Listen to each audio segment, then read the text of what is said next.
വളരെയധികം കഠിനാധ്വാനം ചെയ്ത് പ്രവർത്തിക്കുന്ന ഒരു മന്ത്രിയാണ് ശ്രീമതി വീണ ജോർജ്. രാപ്പകൽ അധ്വാനിച്ചുകൊണ്ടാണ് അവർ ഈ ആരോഗ്യ മേഖലയിലെ ഓരോ വിഷയത്തിലും ഇടപെട്ടുകൊണ്ടിരിക്കുന്നത്. കോട്ടയം സംഭവത്തിൽ 2 മന്ത്രിമാരെ വലിയ രീതിയിൽ പല കോൺഗ്രസ് നിന്ന് വിമർശിക്കുന്ന സ്ഥിതി ഉണ്ടായിരുന്നു. എങ്ങനെ നോക്കിയാണ്? അത് വളരെ അപലപനീയമാണ്. ഇങ്ങനെ ഈ വ്യക്തിപരമായിട്ടൊക്കെ ആക്രമിക്കുന്ന രീതികൾ.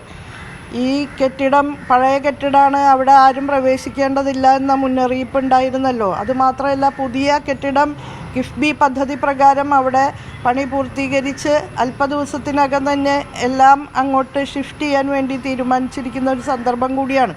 അപ്പോൾ മന്ത്രി എന്നുള്ള നിലയ്ക്കുള്ള കൃത്യവിലോപമൊന്നും ഒരിക്കലും ഉണ്ടായിട്ടില്ല. വളരെയധികം കഠിനാധ്വാനം ചെയ്ത് പ്രവർത്തിക്കുന്ന ഒരു മന്ത്രിയാണ് ശ്രീമതി വീണ ജോർജ്. രാപ്പകൽ അധ്വാനിച്ചുകൊണ്ടാണ് അവർ ഈ ആരോഗ്യ മേഖലയിലെ ഓരോ വിഷയത്തിലും ഇടപെട്ടുകൊണ്ടിരിക്കുന്നത്. അത്തരമൊരു മന്ത്രിയെ ഒറ്റതിരിഞ്ഞിങ്ങനെ ആക്രമിക്കുന്നത് ഒട്ടും തന്നെ ശരിയല്ല എന്നുള്ള അഭിപ്രായം അതിശക്തമായിട്ട് പറയാണ്. ഈ വീട്ടുകാരും ബന്ധപ്പെട്ടില്ല, മന്ത്രിമാരും ബന്ധപ്പെട്ടില്ല എന്നൊക്കെ ഉള്ളൊരു ഇത് വരുന്നുണ്ട്. അപ്പോൾ സ്വാഭാവികമായി ഇത്തരത്തിലൊരു സംഭവം ഉണ്ടാകുമ്പോൾ മുഖ്യമന്ത്രി ഉൾപ്പെടെ അവിടെ ചെന്നിട്ടും അതൊക്കെ ബന്ധപ്പെടും.